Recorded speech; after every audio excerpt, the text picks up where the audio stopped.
Hello, welcome back to Lou's channel. Last night, after a busy day, I sit down, I go on Facebook Marketplace, and what do I find? Someone not too far from me has this out to the curb. Says, come and get it, it's free. I don't know what's wrong with it. Take it.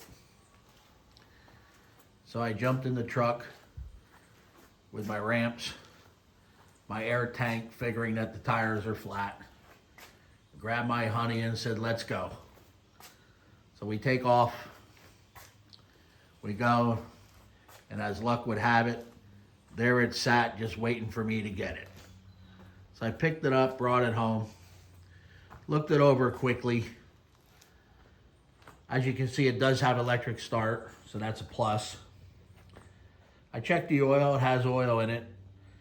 I checked the gas, I gave it the sniff test, and the gas seems to be pretty fresh. So I do have a feeling he tried to start it and wasn't successful at it. He did say something about the carburetor. If the carburetor is the problem, they're pretty cheap on Amazon to buy and just replace it. If it has bad gas, that usually ruins the carburetor. If it has water in it, it usually gets it all rusty and ruins it. They're too cheap to even fool around with them. So when I get to that point, if that's an issue, I'll probably just replace it. But what I want to do now is I want to check to make sure we have spark. So the first thing you need to do, if you're going to check to see if you have spark,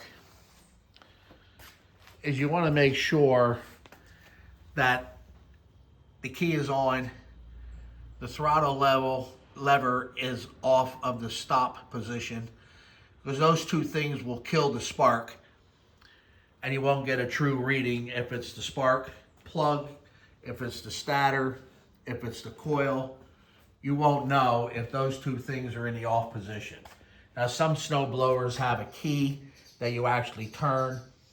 It's a safety feature so that when you turn it off and pull the key out, nobody can start it unless you have that key. And some snow blowers just have a plastic key that sticks in there. And again, it's a safety feature.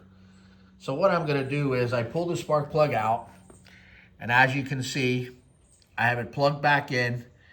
I have it grounded out to the body. And what I'm gonna do is I'm gonna hook the electric start up, and I'm gonna see if we have spark. Okay, so I have the electric start hooked up. Just plugs into a standard outlet on your wall. And now what I'm going to do is I'm going to turn it over to see if we have spark on the spark plug. Hopefully you'll be able to see that.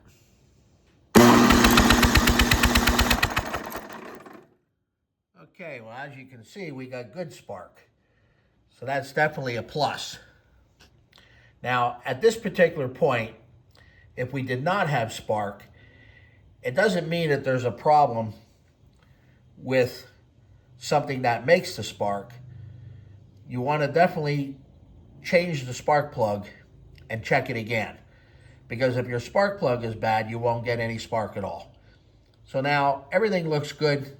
So what I'm going to do is I'm going to spray some carburetor cleaner right there inside the cylinder. I'm going to put the plug back in and see if I can get it to fire off. Okay, the spark plug is back in. I had sprayed some carburetor cleaner in it. Let's see if it fires up. Well, that's a good start. Let's try it again.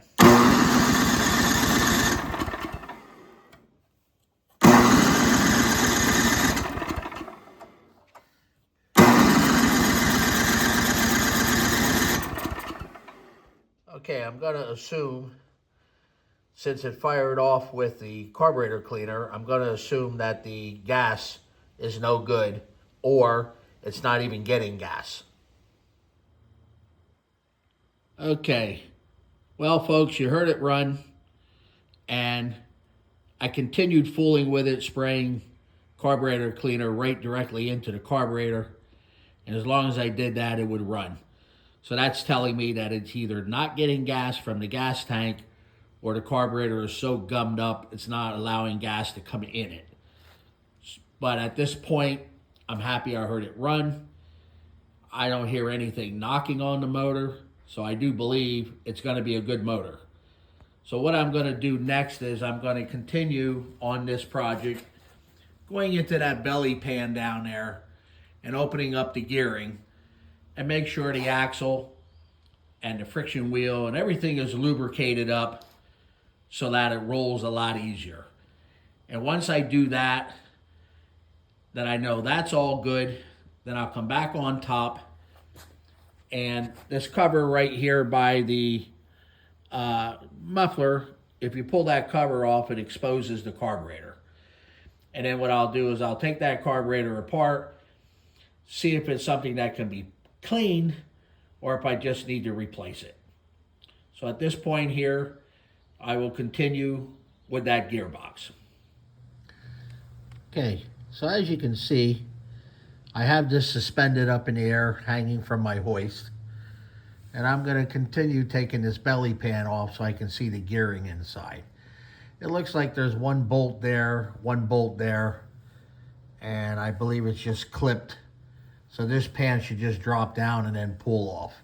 So let me get to these bolts. Okay, so I got the belly pan off, and the friction wheel, which is right there, the rubber looks pretty good. I don't see any big cracks, any chunks out of it. But once it's running, we'll know if it's gonna slip at all. But the rolling problem is right here, the chain. This chain and that chain up inside there are so rusty that there really is no flexibility to it. So what we're gonna need to do is spray some PB Blaster on there and let it soak for a while, and that chain should loosen up. I've done that in the past. I'll probably have success with it again, but that's what needs to be done to get this thing to roll easier. Okay, so here's an update. I put PB Blaster on the chain. Both chains were very stiff. And then I also got the shifter selector freed up. This thing here was rusted so fast that I had to put a 2-foot piece of pipe on this handle to break it loose. So now everything's been cleaned and lubricated, and we should be good for underneath this machine. Okay, now that we got everything underneath the snowblower freed up, as you saw, the chain is freed up, the gear selector is all freed up, so everything down below is good now. So that brings me back to the top of the motor. We heard the motor run. It ran on carburetor cleaner. The motor sounded good, but now it's indicating that the carburetor is going to be the issue. So I took the carburetor off during the night. I didn't make a video of it because I was running out of time to order one if I needed it. So I will definitely show in the video how to reinstall the carburetor, and that would just be the opposite of uninstalling it. So let's take this carburetor. At first look at it, you can see inside here, it's pretty corroded. So I'm not having much hope for this carburetor to actually be any good. But let's open it up and see what we find.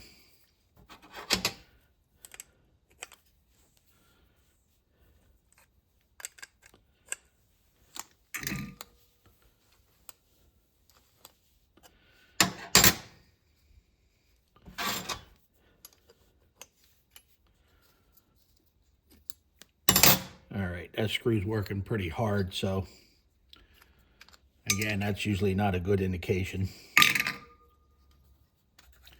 Pull off this bowl. This is where all the gas sits. Wow, and as you can see, pretty nasty inside there. Yep, a lot of corrosion. This is actually your float. Way inside there is your little needle and seat. That's what actually closes the gas off from coming in. The way this works is your carburetor sits on the unit like this. This is facing down. This is the bowl that collects the gas. So as this fills up with gas, it lifts up on the float and it shuts that little needle off in there, and that keeps the gas from overflowing. As you use gas, the float comes down a little bit, lets more in.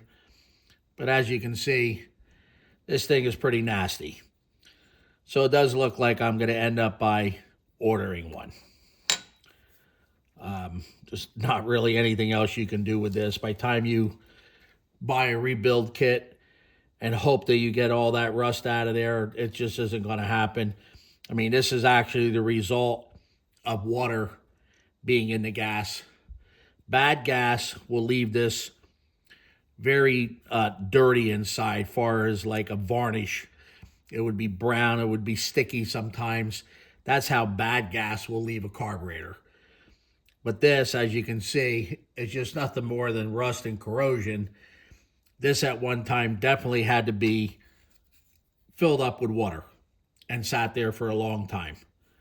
So the way it looks, this carburetor is definitely going to have to be replaced. Okay, so this is where the carburetor was originally fastened to. Bolts onto here. There's a gas line back here that I pulled off.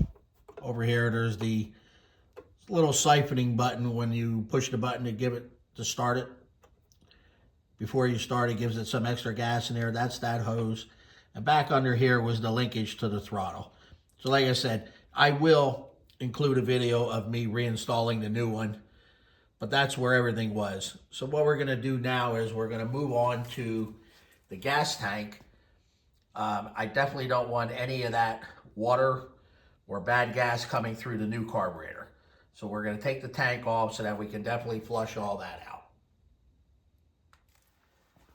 All right, so now we're going to remove this tank. As you can see over here, it has a shut-off valve, so that's a good thing. Right now, it appears to be that I do have it in the off position. So what I want to do is I want to disconnect this hose here that runs over to the carburetor so that I can remove the tank and shut-off valve and leave that hose in position. So what we're going to do is undo that clamp just by squeezing it, moving it back. And hopefully,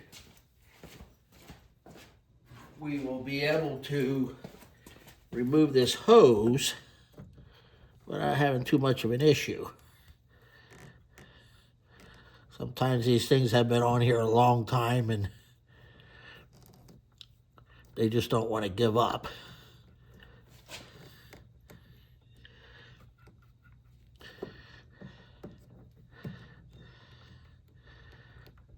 All right, I believe it's coming now. There we go. So that looks good. So now we got that off. All right, now we're going to remove these top screws. They'll hold this tank in position.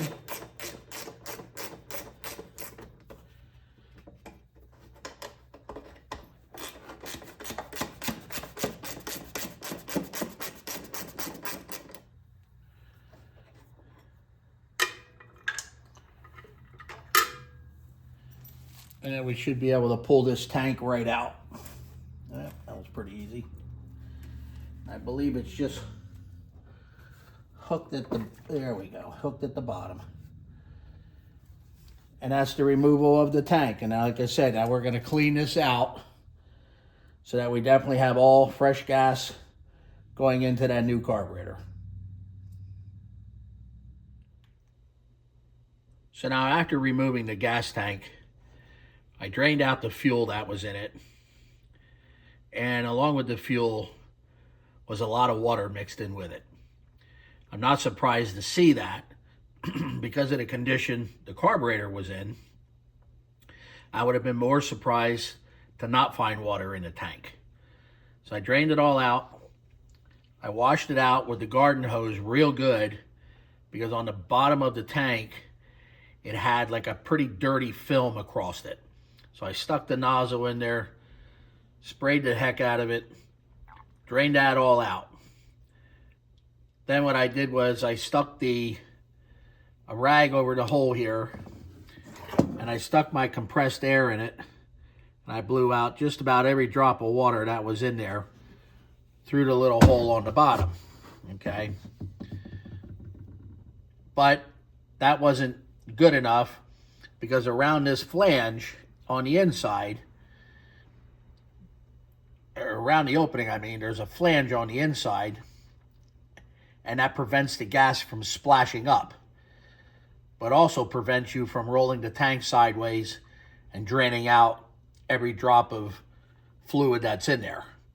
So what I did was I took a paper towel, bunched it up, stuck it in the hole, moved it all around with a long skinny screwdriver, got a long needle nose pliers, pulled the paper towel out, and as you can see, the bottom is nice and clean and shiny.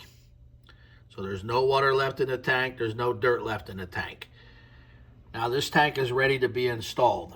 But right now I'm not going to install it because I'm waiting for the new carburetor to come. And with the new carburetor, it also includes new fuel line. And I would like to change that.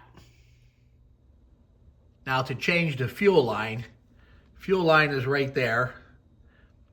And it goes through a little passageway to get to the other side of the engine. So that's why I don't want to reinstall the tank right now, because it makes it harder to do that. So once I get the carburetor with the new hose, I will fish the hose through and then start to reassemble. Okay, so while we're waiting for parts, I took notice that the chute outlet here, where the snow comes out, was missing a couple of bolts. So I thought it would just be simple to put a couple bolts in. But as I looked, this is kind of dirty, a little rusty in there. So what I'm going to do is I'm going to put a little bit of grease in there to help lubricate this as you screw it around to get the direction that you want to throw the snow in. Now what I like to do is, after applying some grease, you got to remember that the grease will get stiff as it gets cold out. So what I always like to do on things like this is to lubricate it up with the grease, but then I like to give it some WD-40 around there, which will help cut the thickness of the grease and keep it a little more pliable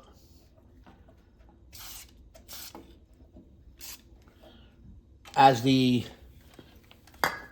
season gets a little colder, you know. So that's what I like to do. Keep that top groove there a little lubricated, which will help it all spin together as it's going, you know, around and around. All right, now that's all lubricated up, I have this top piece that goes on, and it helps hold this whole mechanism together. So what we'll do now is we'll put this chute back on, which fits over there like so. And you have to line up. Well, as you can see, not super simple to do. This is when you need that third hand to make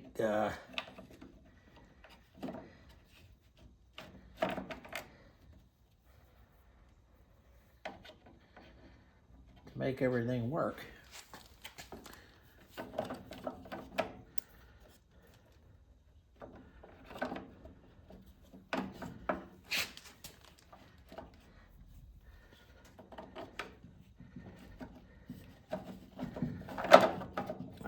that's gonna go there.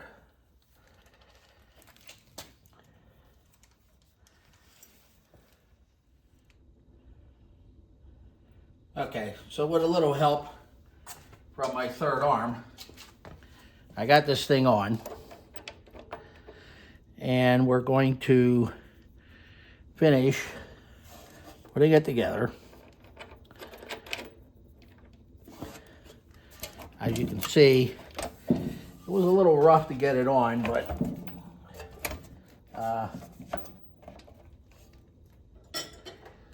somehow we managed. So let's get this thing tightened down.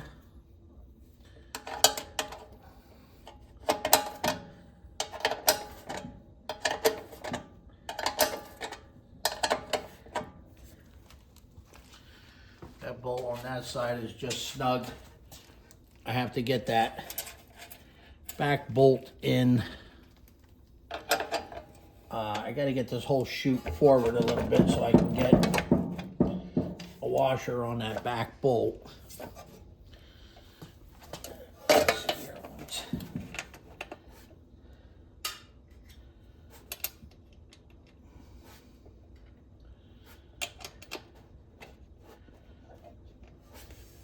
All right. Let me get this one here tightened up.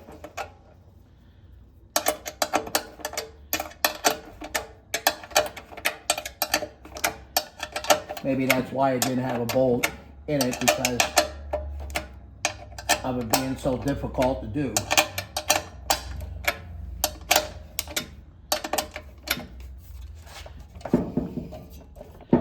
Let's see if it rotates at all. Oh, nice. Rotates better, so apparently the couple bolts that were missing were definitely needed to make this run a little on the smooth side as you turn it. Gotta remember, you're outside during the bad weather doing this stuff, and last thing you want to do is be horsing around with something that doesn't want to work smoothly.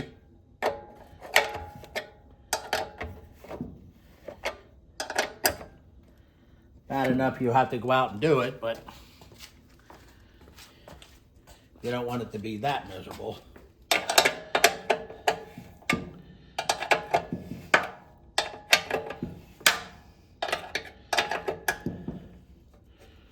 Alright, so these are all lock nuts on here, by the way. They have that little nylon on the very end of them, so that helps keep the nut tight so it doesn't vibrate off.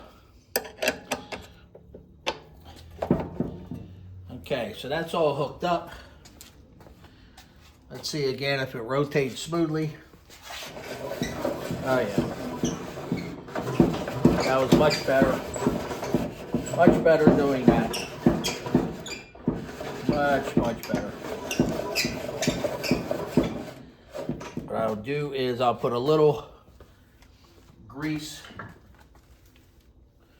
on this plastic right here.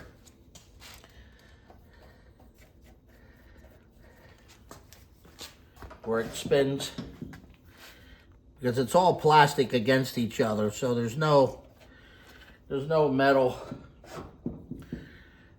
There's no metal about it, so sometimes, you know, metal against metal binds up, and sometimes plastic against plastic binds up also.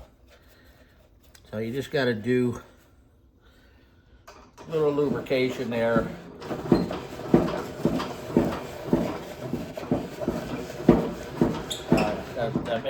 That even made it better yet. So don't be afraid to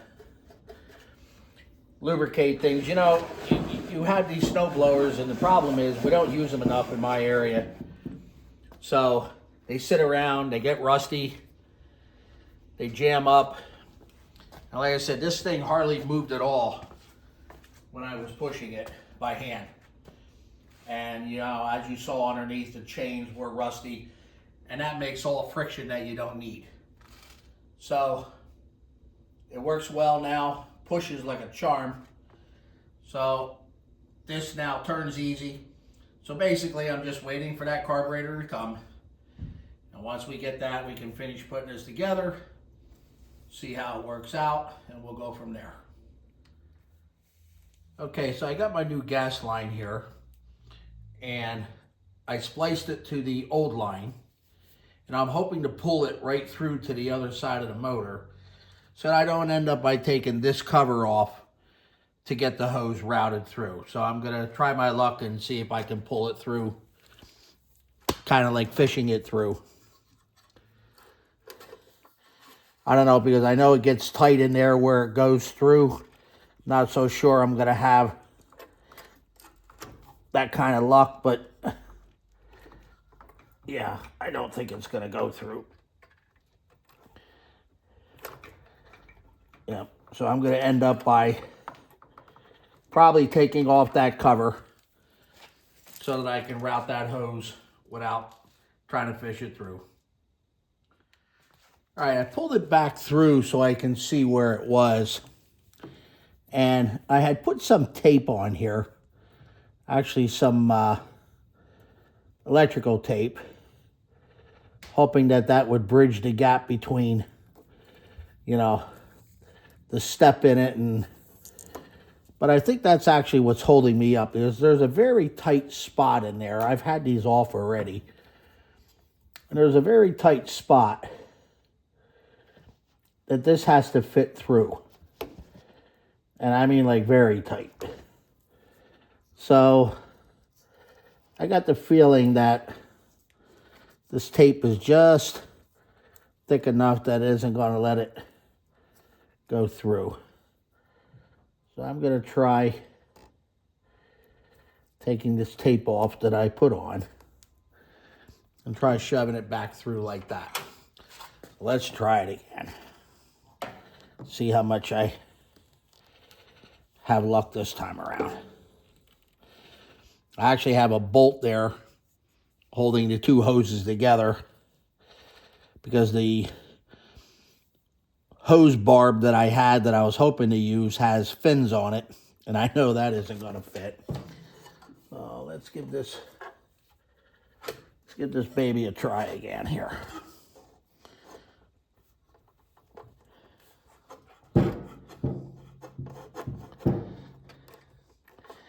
All right, I just don't think it's going to happen.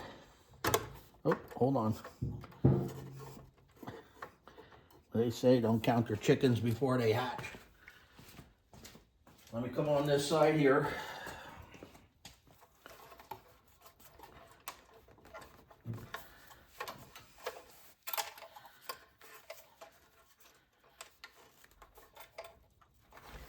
All right, I just don't think it's going to happen. Okay, so what I'm going to try before I end up by taking that big cover off, and I just don't want to take that big cover off, I'm going to try removing the starter. Because I actually think this hose is all the way over to this side, and it's stuck right here on the very end. And I just don't want to pull that whole big cover off. So what I'm doing now is I'm removing the bracket that holds the gas tank. Okay, and as you can see, I'm hung up right here. Put a little light on there. I'm hung up like right here where it's going to come through. So let me try to remove this starter and see if that gives me some wiggle room to get out of there, or I'm going to end up by taking that cover off one way or another. I don't want to, but I'm going to see what happens here if I get lucky enough. Just set that out of the way for right now. So let's shine a little. And see, it looks like I'm right at the very end there. See if I can grab that with a pair of needle nose way in the back. And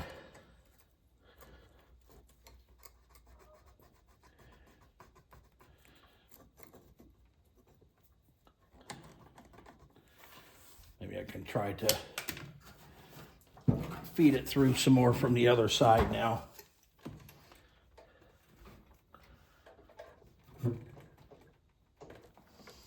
All right, I just don't think it's gonna work, so I'm probably gonna have to pull that cover. Okay, I tried one more thing, and what I did was I sanded, if you can see it there, I sanded the end of that hose down.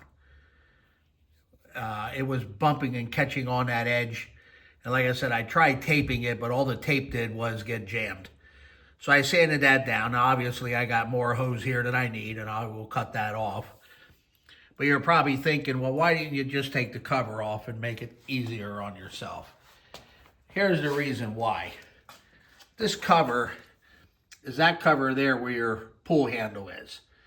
And all the bolts around on the outside of this cover I have to take off. But I also have to take off this mechanism here. And I didn't want to fool with that at all.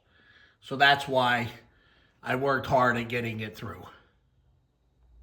Okay, so now that we got the gas line through, we're going to hook up this carburetor. As you can see, I put a new primer button and the hose that goes with it. And now here's the new gas hose that we shoved through, and here's the new carburetor. Now you're going to need to take this bracket and the choke bracket off of your old one and transfer it to your new one, because none of the new carburetors come with these brackets. So they're all reusable. Now, I don't know if you can see it right here. This has multi holes in it that your throttle lever hooks up to. What I did was, when I took the old one off, I marked what hole it was.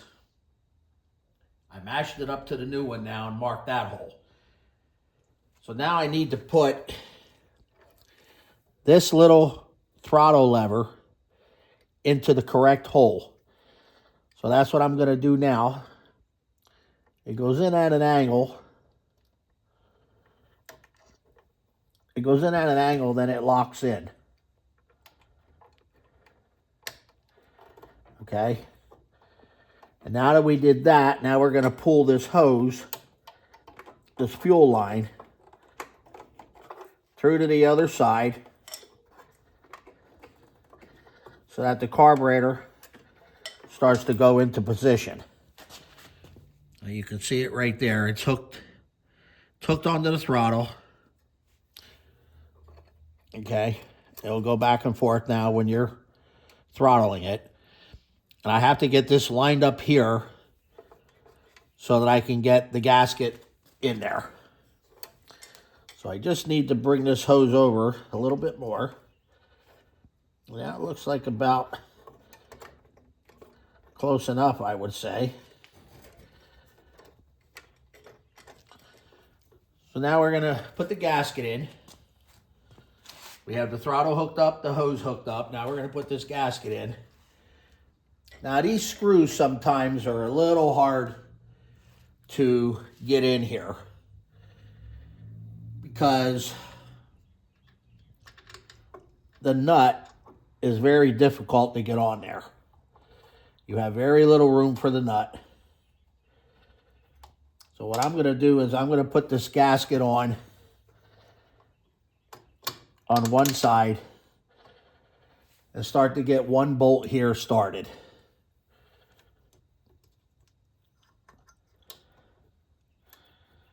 As you can see, you don't have very much room to do this.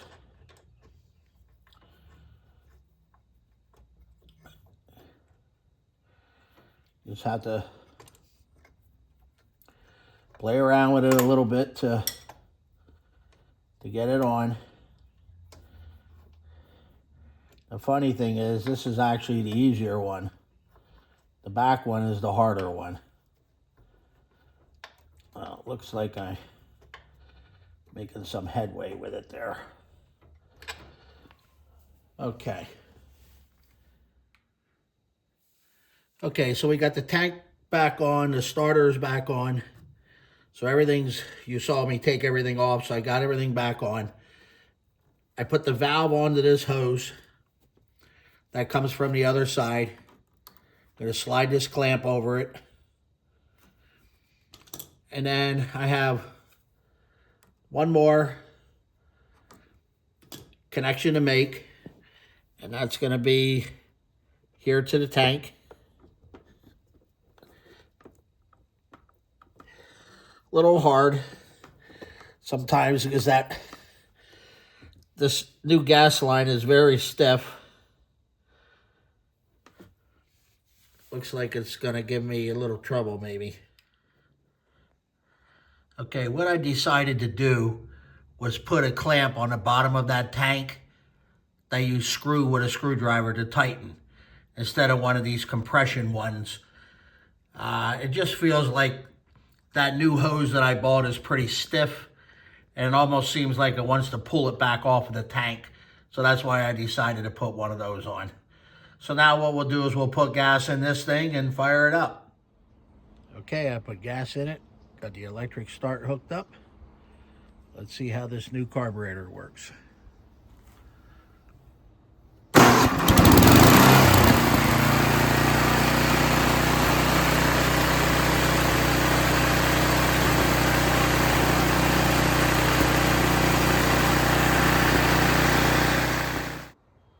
Okay, so there you have it. One push of the button and fired right off.